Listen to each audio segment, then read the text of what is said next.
A minha intenção aqui hoje é a gente discutir essa temática, mas não nada, é muita coisa, né? Daria muitas horas de fala e eu vou centrar mais naquilo que eu venho me dedicando há um tempo no estudo. Como eu sou coordenadora do curso de enfermagem da Faculdade Suprema, eu coordeno o núcleo de acessibilidade. Então, eu vou falar um pouquinho sobre essa questão desse novo modelo de enfermeiro que vai surgir, está entrando no mundo acadêmico e que uma hora a gente vai ter que se adaptar a essa condição que ele vai vir. Mas antes disso, eu falo um pouquinho sobre mudanças no mercado de trabalho até chegar nessa parte, tá? Depois da palestra a gente abre para perguntas, não é isso? E aí sintam-se à vontade para perguntar o que vocês tiverem dúvida e eu tiver condições de esclarecer. Bem, recentemente, né, e baseado numa agenda que é a agenda da Unesco, a agenda de todas as entidades que trabalham saúde e mercado de trabalho, o César Nunes, ele é um pesquisador da USP que ele listou os 5 principais desafios do mundo moderno, tá? E aí eu vou falar um pouquinho deles até chegar no último, que é aquele que eu vou dar uma atenção maior, tá joia? Então, primeiro é a questão da desigualdade econômica, que é algo que a gente já conhece, né, há muito tempo, né? A gente vive num país onde 80% são muito pobres e 20% praticamente detém todo o capital financeiro de um país. Então, isso aí já mostra uma desigualdade social muito grande e que impacta nos processos de saúde e impacta no mercado de trabalho. Então, no nosso caso, o que a gente tem medo? Né? A desigualdade social gera medo? Gera. Quando a gente fala em medo, a gente pensa, né, na questão da saúde mental, a gente precisa pensar no medo concreto. A gente pode ter medo do escuro, a gente pode ter medo do mundo acabar, né? Pesquisas recentemente falam isso. De que você tem medo? Eu tenho medo do mundo acabar, eu tenho medo disso, mas medo concreto, o que a gente tem medo? A gente tem medo de não pagar a conta no final do mês. Isso é um medo concreto, né? A gente não tem que ficar, mas se o teto desabar, mas tem medos que são reais e concretos. Um deles, baseado na questão econômica, é o medo de não conseguir pagar a conta. Isso vai refletir muito na sua saúde mental, né? E gera o quê? Acúmulo de trabalho, não é isso? A gente estava falando da questão do piso salarial, né, que já foi discutido aqui ontem, né, que vocês me falaram. O piso salarial, será que ele vai reduzir o número de a jornada de trabalho do enfermeiro? Será que a gente vai se concentrar no emprego só?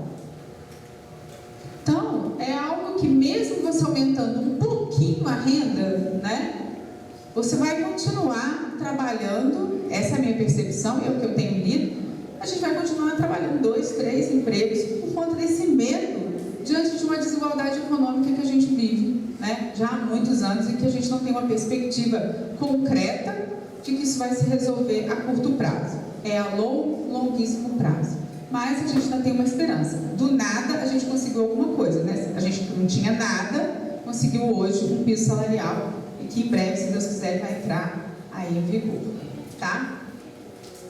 Uma das coisas que a gente não vai conseguir fugir, tá? É do avanço tecnológico e o uso da inteligência artificial. Mas uma das coisas que eu tenho lido muito, inclusive a USP, onde eu faço parte de um núcleo de pesquisa, é que eles têm a nítida certeza de que a enfermagem pouco será atingida de forma negativa com a inteligência artificial. De forma negativa. Pelo contrário, a gente vai ser atingido de forma positiva. Mercado de trabalho da enfermagem pouco será afetado de forma negativa com a inteligência artificial. Isso já é algo de concreto que eles entendem sobre isso. Agora, determinadas categorias profissionais, principalmente na área da saúde e na área médica, serão afetadas. Já tem estudos que mostram claramente que quem faz, por exemplo, médico radiologista, especialista em imagem, esse vai estar fora do mercado daqui a pouco tempo, porque uma inteligência artificial, ela lauda com 100% de presteza, de laudo correto, uma imagem de tomografia, de ressonância, de raio-x, de ultrassom, e o médico tem 20% de chance de erro. E a inteligência artificial trabalha 24 horas, num custo menor, com laudos precisos. Basta o algoritmo ser bem feito. Fez, acabou. Médico oncologista, vários profissionais de especialidades médicas vão acabar. Assim como de laboratório, são vários profissionais. Por que a enfermagem não? Porque a enfermagem, na sua grande maioria, é cuidado e gerência do cuidado. E a inteligência artificial não vai pôr a mão na massa. A inteligência artificial não vai acolher. Ainda não tem algoritmo ainda que faça isso. Então, a chance da gente ser afetado vai ser menor. Mas tem medo? A gente tem medo? Tem. Né? Todo profissional hoje, nossa senhora. Então, acolhimento. Agora, a gente precisa estudar. A gente precisa inovar. Porque as coisas, a tecnologia vai vir, sistemas, registros, tudo isso vai impactar no nosso trabalho. Hoje, o enfermeiro que não sabe trabalhar com programa de computador, ele vai ficar fora do mercado de trabalho.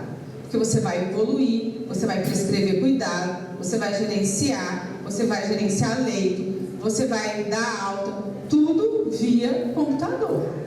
Papel não vai existir mais, até porque é ecologicamente correto. Então, a gente vai ter que aprender, né? E aí, não sei se é a realidade de vocês, eu estou há 20 anos no hospital universitário, hoje já tem muita gente que entrou em 94, 89, que já aposentou. Mas há um tempo atrás, eu tinha um problema com um funcionário técnico de enfermagem que não sabia manusear a bomba de infusão. Por que ele não sabia? Porque aquilo ali era muito difícil para ele. Ele era mão na massa, manual, aquela coisa toda. Na hora que você chega e coloca uma máquina que dá erro, que lê bolha, que não sei o quê, ele ficava louco. Você ensinava uma vez, 2 vezes, 3 vezes, pedia para fazer, não sei fazer. Passei isso no hospital universitário, passei isso no hospital João Penido, eu fui da Rede FEMIG por 14 anos, passei por isso. Dificuldade é dele. Não é que ele não quer aprender, tem uma certa limitação.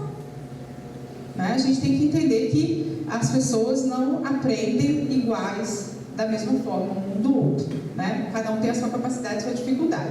Então a gente vai ter que fazer reciclagem, a gente vai ter que fazer muito treinamento em serviço para poder adequar essa inteligência artificial ao profissional que está chegando. Agora, o que a gente precisa, eu que sou da área acadêmica também, que a gente precisa formar aquele enfermeiro lá na graduação com relação a essa tecnologia.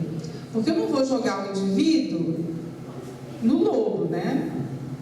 Lá nos leões. Eu preciso formar ele lá, bem formado, com essa capacidade, porque na hora que ele chegar no mercado de trabalho, ele vai ser lapidado.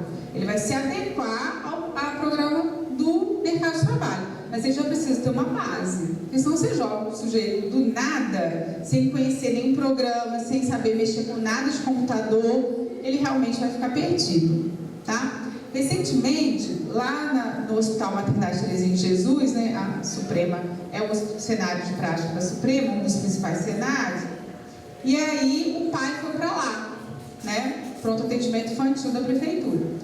E lá, assim como na UPA de São Pedro e UPA de São Luzia, que são geridas pelo HMTJ, existe um programa de computador, aonde é interligado e todos os prontuários são feitos lá, prescrições, O pessoal do PAI teve dificuldade. Por quê? Porque não é o mesmo utilizado pela prefeitura de Juiz de Fora. Então eles tiveram que se adequar. E aí, para isso, a gente trabalhou, estudante, que já está, estagiário, que já está acostumado, e foi dar um suporte, dar uma ajuda.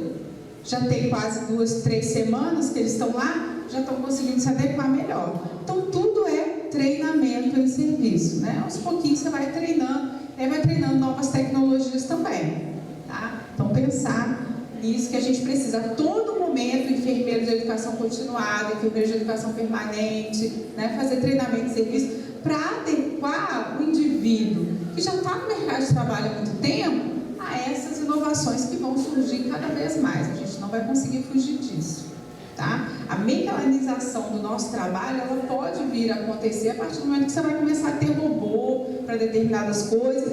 E se a gente for parar para pensar, até para aliviar um pouco do peso, né? Uma das segundas maiores causas de afastamento do profissional de enfermagem é quadro, né, ortopédico. É coluna, joelho, né? A gente não aguenta, é muito peso que ao longo de 20, 30 anos, e agora a gente não sabe quando a gente vai poder aposentar, né? A gente não sabe, a gente fala, eu fico assim, será quando que eu vou poder aposentar? Não sei. Mas enfim, a gente vai sofrer muito com isso, tá? Primeiro é saúde mental, né? E depois a parte, né, de ortopedia, tá? Quem nunca teve uma coluna travada, né? Não trabalhou na enfermagem. Então, meio ambiente que hoje a gente chama de saúde planetária, né? O mundo inteiro tem a mania de renomear coisas que já existem. Isso aí não é só coisa de brasileiro, não.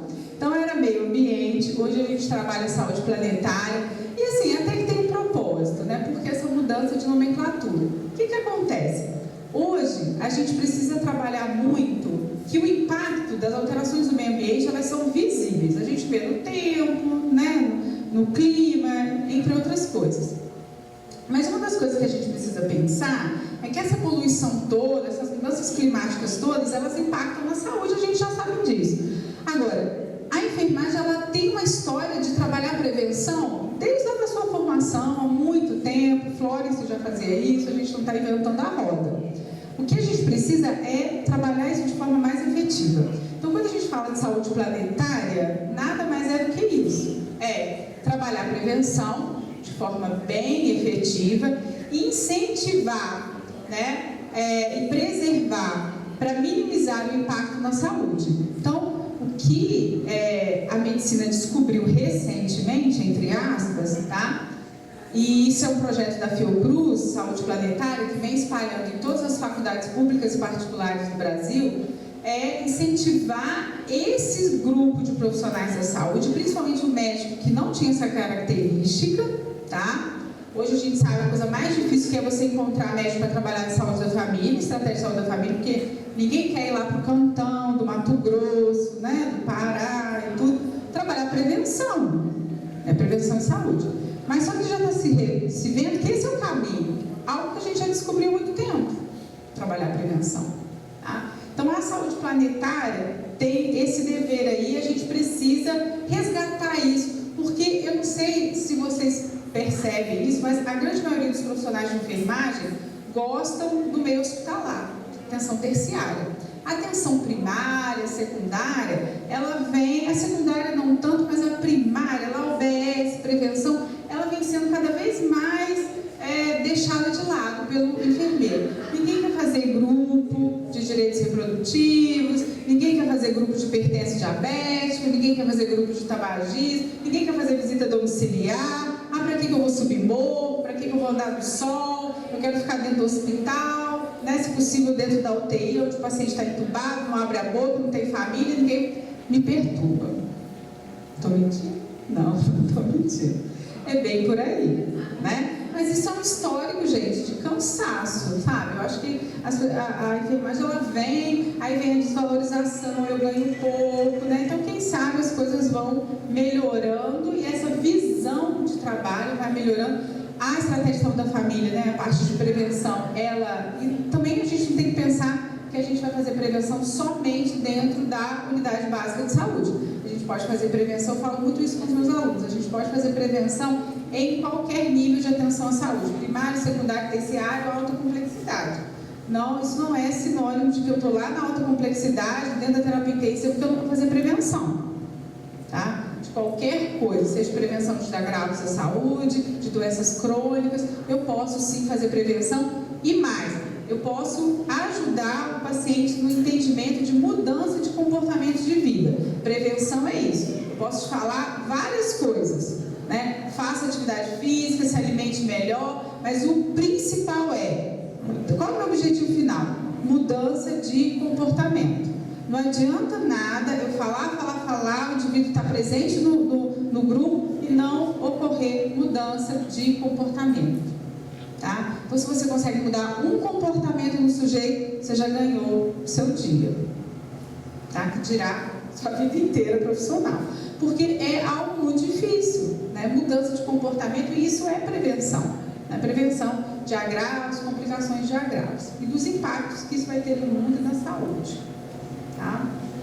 Agora, ações afirmativas para LGBTQIA+, e outras siglas que virão. Não adianta querer fugir dessa temática. Você pode rodar, falar que não quer, que moralmente você não aceita, todo um discurso filosófico que eticamente nós temos que entender que é uma realidade, as pessoas precisam de ter os seus direitos e deveres e, principalmente, algumas ações mínimas que podem ser feitas. Nome social é direito do paciente, tá? Desde que o nome social seja registrado, isso é um registro na Polícia Civil, ele tem direito a usar o nome que ele considera que é compatível com as características dele, tá?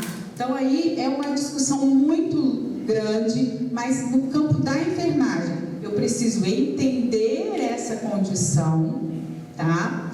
E saber que ele tem direito ao nome social, saber que ele tem direito ao acolhimento e, principalmente, acesso aos serviços de saúde.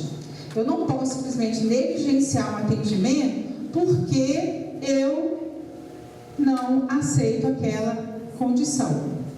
Então, e aí, as estruturas físicas dos hospitais precisam ser adequadas, né? É muito complicado para o indivíduo, para o transexual, para aquele que fez cirurgia de mudança de sexo ou não, usar ambientes coletivos, principalmente banheiro. Não sei se vocês se lembram, há um tempo atrás, que a universidade teve uma discussão que ia criar um banheiro unissex.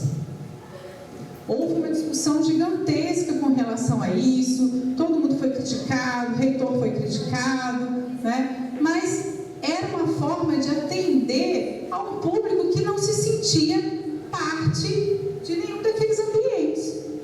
Ele não se sentia confortável em ir no banheiro masculino e não se sentia confortável de ir no banheiro feminino. Então ele queria um espaço aonde ele se sentisse confortável. Não sei se algum de vocês aqui já foram na Escola de Enfermagem Ana Nery, no Rio, que é a Escola de Enfermagem da UFRJ. Na Escola de Enfermagem Ana Nery, né, que é considerada uma das primeiras do Brasil, uma das pioneiras na enfermagem moderna, sim, mas não é a primeira do Brasil. A primeira do Brasil é o Rio. O que aconteceu? Lá existe um banheiro unissex. Porque quando a escola foi fundada, existia a maioria mulher, lógico, mas existiam homens. E aí o prédio não tinha 2 banheiros, que é um prédio muito antigo. E aí foi criado um banheiro unissex. Então, usavam homens e usavam mulheres. Isso, gente, 1923. Aí hoje, a gente vem se espantar, arrepiar os cabelos por um banheiro unissex. É retrógrado, né?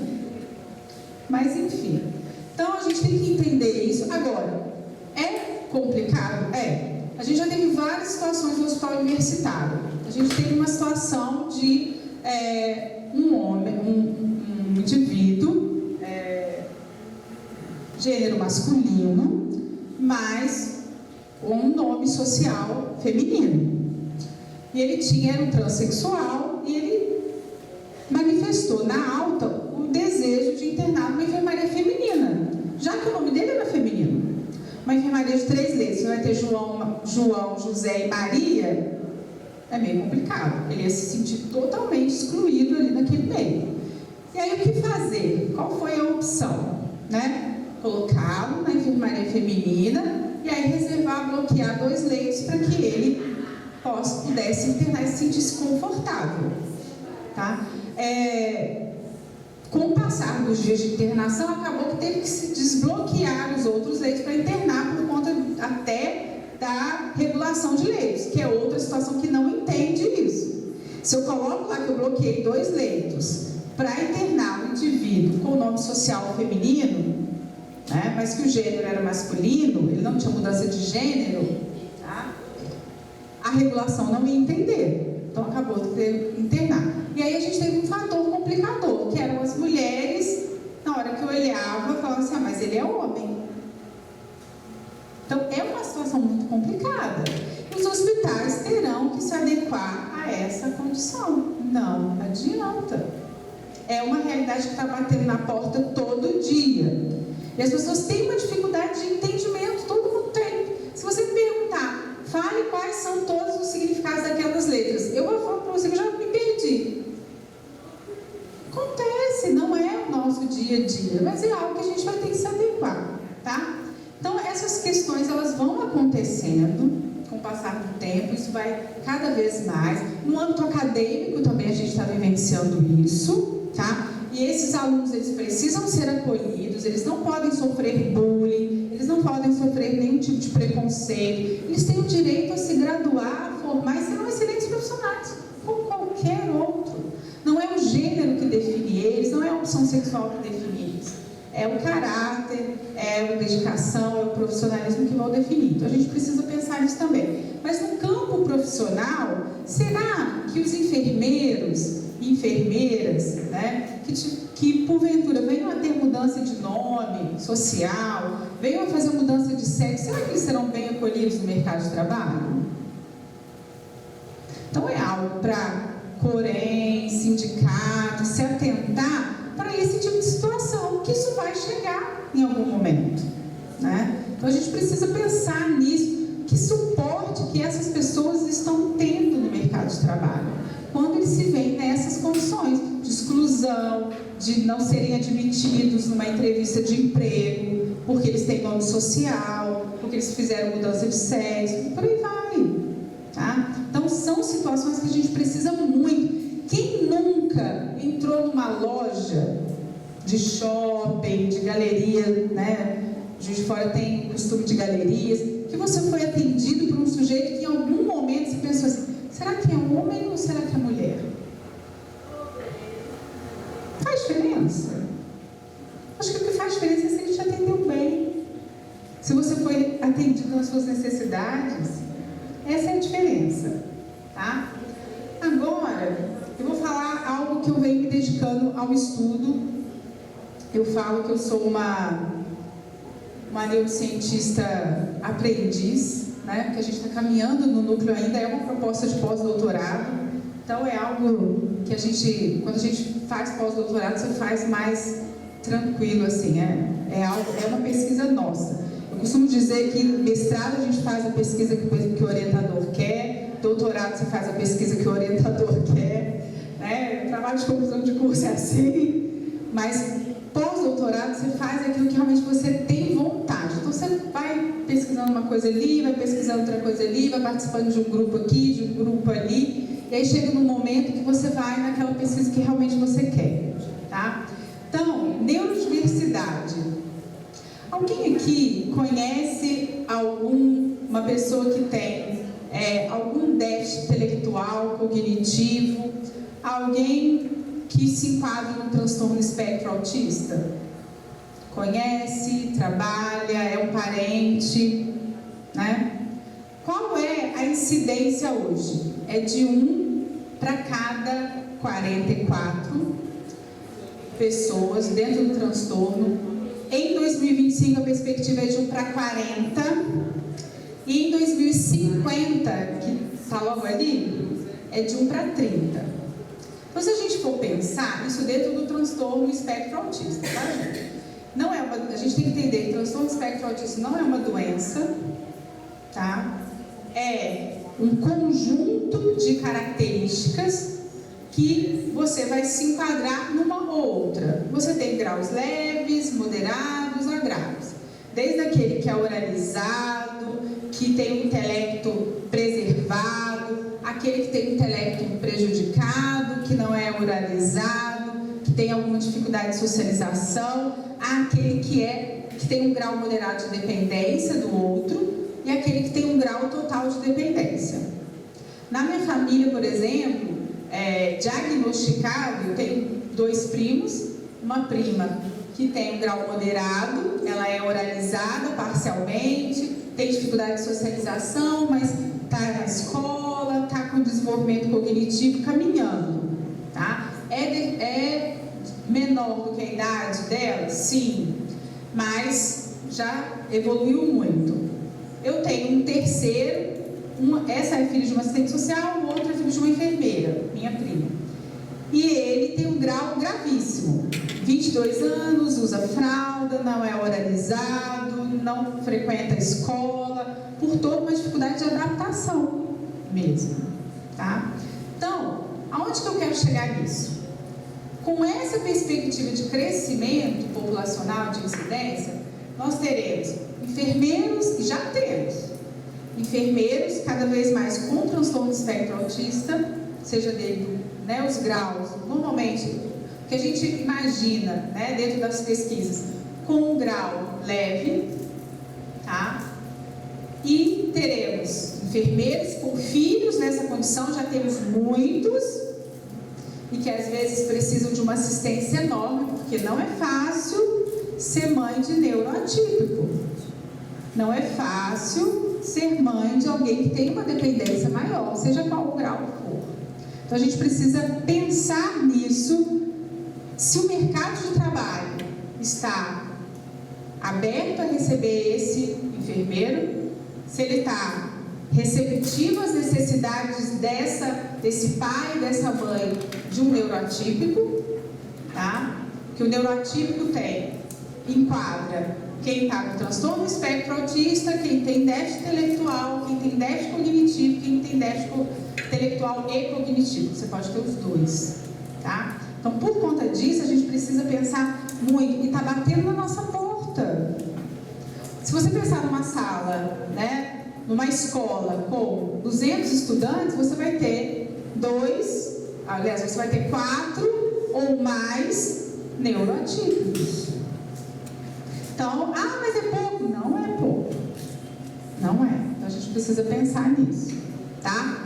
Então, o que seriam os neurodiversos e os neuroatípicos? Todo aquele que tem transtorno do espectro autista, tá? TDAH, e aí, gente, TDAH, o índice é, bem menor, é 1 para 8. 1 para 8. Então, e isso porque tem muita gente não diagnosticada, né? Eu sou mãe de uma TDAH, então eu sei o que é isso, né? Toda uma dificuldade, a minha tem um grau alto, intelectualmente muito inteligente para a área dela, que ela gosta, mas para outra área é uma dificuldade gigantesca. Então a gente tem que pensar nisso. Aqueles que têm deficiência cognitiva e intelectual, como eu falei, tá? E outras deficiências. Aí a gente tem que pensar em outras deficiências também, que não tem nada a ver com neurodiversidade. Por exemplo, deficiência física, auditiva, deficiência de oralidade, né? Os hospitais estão preparados para ter um enfermeiro cadeirante? Quando eu trabalhava no João Perito, tinha uma enfermeira concursada que era cadeirante. E ela não trabalhava na assistência, ela era da parte de educação continuada. Existe espaço para todo mundo? Existe. Nos setores de qualidade, nos setores de prontuário, né? Em vários setores administrativos, gerenciais, que são relacionados à enfermagem. Ela não precisa sair da enfermagem, né? Ser desviada de função. Porque, principalmente no serviço público, né, o serviço particular, ele manda embora essa realidade. No serviço público, o que acontece? O indivíduo que tem algum grau de deficiência, ele é colocado, ele é desviado de função. É assim que acontece. E ele entrou, será que com essa ideia de ser desviado de função? Não. Pode ser que ele não consiga trabalhar na assistência, ok, mas ele pode sim trabalhar de forma transversal a enfermagem. Tá? Para a gente pensar nisso, né, deficiência surdo, cego, né? Então, será que essas deficiências, elas têm mercado de trabalho para o enfermeiro, para ela? A gente tem que pensar, tá? Então, Primeira coisa que a gente precisa de pensar em termos de perspectiva e o que o mercado de trabalho espera da gente é formação desse profissional enfermeiro. Então, uma realidade que eu vivo lá na Suprema é que no núcleo de acessibilidade, onde nós temos um programa de atendimento especial ao estudante, nós temos um número muito grande de TDAH, tá?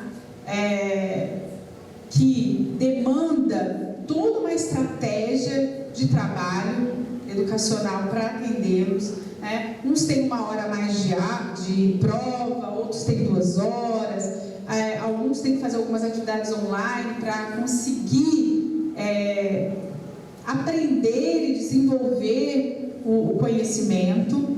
Aí nós temos 3 diagnosticados com transtorno espectro autista, tá? 2 leves e 1 moderado. Tá? Todos eles fizeram o Enem, tiveram uma nota excelente no Enem e entraram. Se eles entraram, eles têm direito a cursar. Tá? Então a gente não está fazendo favor nenhum a eles. E aí, só para vocês terem uma ideia, a gente pode pensar assim, nossa, mas eu tenho que fazer uma mudança de conteúdo, de currículo para adequar esse estudante? Não. Sabe o que um estudante com transtorno espectro autista precisa? Alguém tem uma ideia? O que pede em termos de formação profissional? Imagina.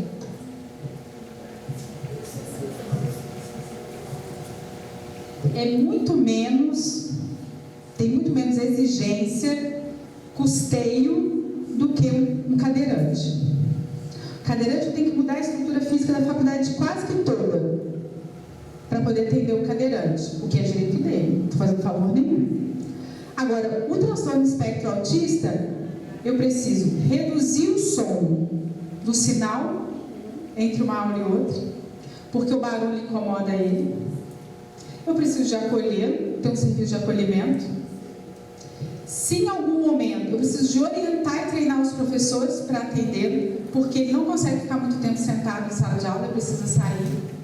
Então ele precisa sair, voltar. Eu preciso disponibilizar o material para ele online, que é disponibilizado para todos os alunos. Então ele precisa ter o direito ao acesso. Verificar se ele está sabendo acessar ou não, fazer esse acompanhamento mais de perto. Ele não, só se ele tiver, e normalmente alguns têm um TDAH, se ele tiver TDAH, ele tem direito a 1 hora a mais de prova, se ele desejar. Se ele não desejar, se não vier no laudo, ele não precisa ter, aí é o desejo dele. Acabou, não preciso fazer mais nada. Ele dá conta. Tem o hiperfoco, tá? Se a gente for pensar no enfermeiro, o enfermeiro com transtorno espectro autista leve, ele não conseguiria, seria mais difícil, não vou falar não conseguiria porque é muito radical. Ele teria maior dificuldade de trabalhar na UTI, por exemplo. Por quê? Por causa do som. Ele não daria conta, seria muito difícil, porque quase que 100% deles tem muito problema com som. Muito problema com som. Som alto, bip, ele não daria conta, tá? Mas ele seria um excelente enfermeiro de CME. Ele seria um excelente enfermeiro trabalhar com contas hospitalares. Se você der essa função para ele, treiná-lo, meu amigo, ele dá baile, porque ele foca muito. Agora, na assistência direta ao paciente, ali, aquela questão de sensibilidade, ele teria uma dificuldade. Por exemplo, como ele tem dificuldade de troca de olhar, tá? Ele tem essa dificuldade de focar, ele olha. Às vezes a gente tem esse mito, o autista ele não olha para você. Olha, ele olha no olho sim, só que ele não consegue fixar. Incomoda ele, sabe por quê? Porque ele não consegue interpretar o que o seu olhar está dizendo. Aí ele desvia a visão. É por isso, só por isso. Não é porque ele não quer olhar, ou porque ele tem medo, ou porque ele tem vergonha. Não é, ele não consegue interpretar isso. Uma das coisas que a gente treina o professor é o seguinte: não adianta falar abstrato. Se ele for dentista, não adianta. Se você ensinar para ele, olha, quando você for atender uma criança, você fala assim, abre a boca igual um jacaré. Ele não vai saber. Ele não entende o abstrato. Essa coisa que a gente tem mania de ficar fantasiando as coisas, né? Ele não entende isso. Então, se você falar para ele, você vai chegar para a criança e falar assim, minha querida, abre a boca igual um jacaré para a tia ver. Ele vai olhar para você, mas eu cuido de jacaré? Eu faço... Ele vai falar isso para você. Você vai falar, você está brincando comigo, você não está entendendo que eu estou trabalhando com abstrato, com linguagem figurada. Não, ele não entende. Teve uma situação muito recente, muito interessante, outro dia, que um casal homossexual e um transtorno espectro autista. Isso eles me relatando. Que eles foram fazer uma compra numa loja, tá? E eles têm, alguns têm uma dificuldade de entender alguns tipos de comportamentos sociais, que pra gente é muito claro, mas pra ele não é. Aí eles estavam na loja comprando e tudo, aí o que tem transtorno espectro autista arrotou lá no balcão, normal pra ele. Aí o outro olhou assim pra ele e falou, né, aí saiu da loja e falou assim, poxa, você arrotou na loja, como é que você faz isso? Isso é falta de educação. Ele falou assim, mas você arrota em casa, então você tem falta de educação comigo?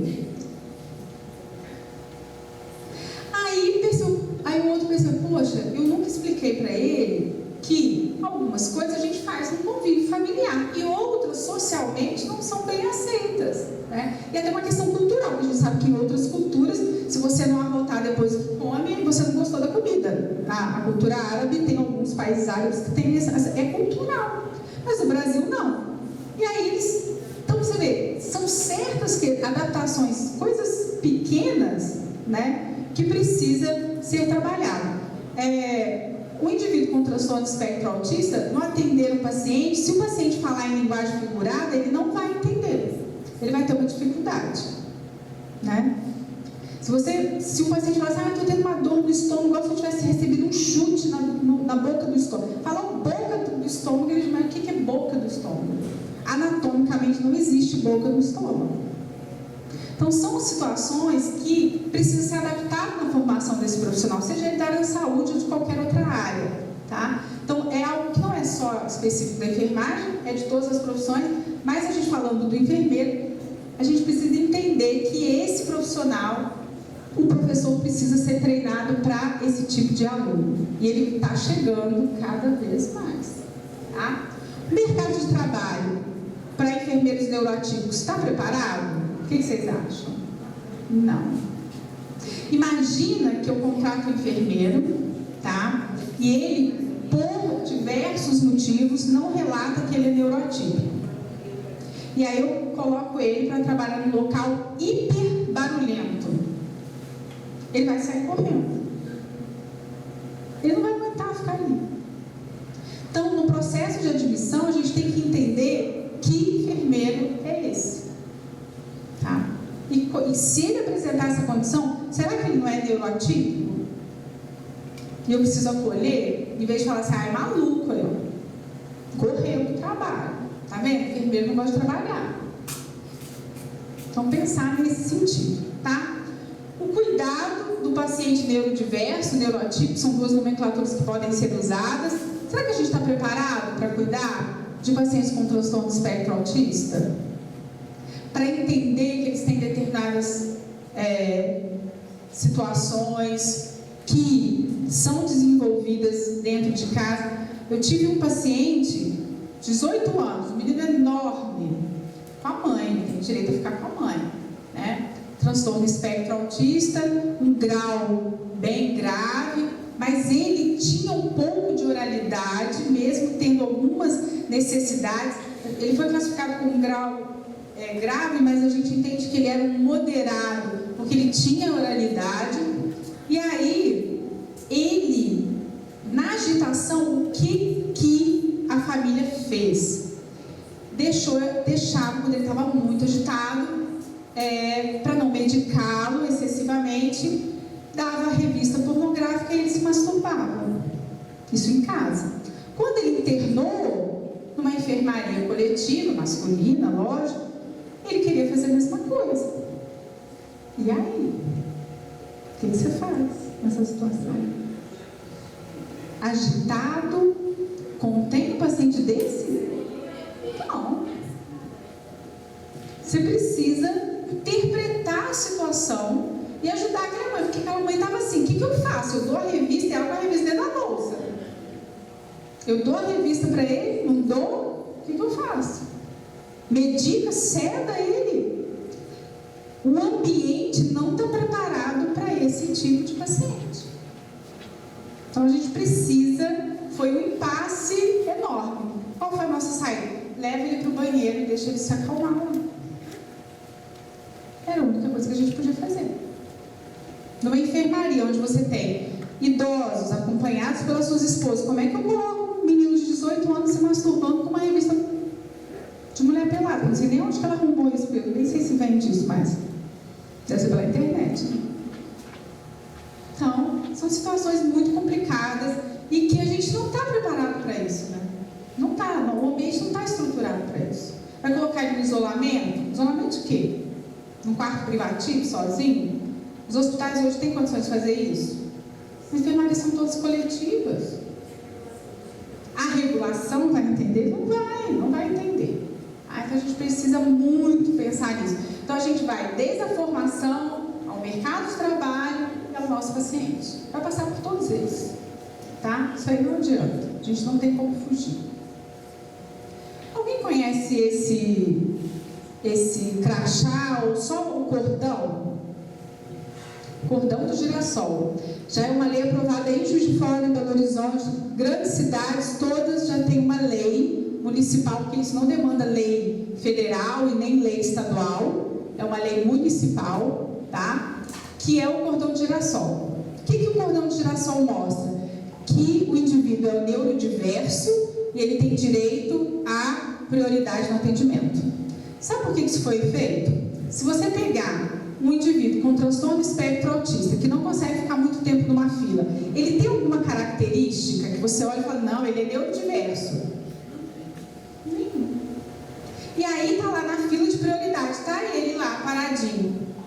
Aí vem o brasileiro, mal educado, e fala assim: tá vendo? Tá furando fila.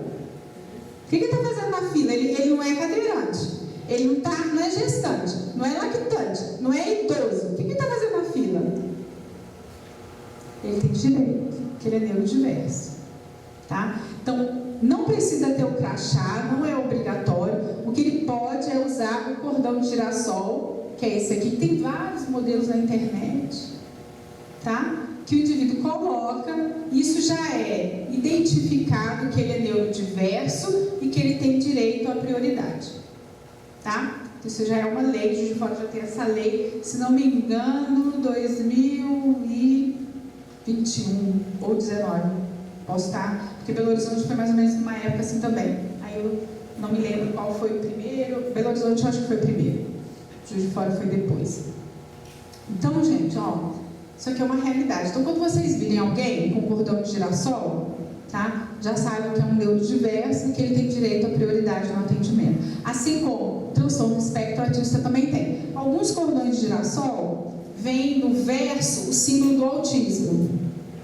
Hoje já a tendência é ser um símbolo do neurodiverso, porque a neurodiversidade é esse símbolo aqui, o infinito.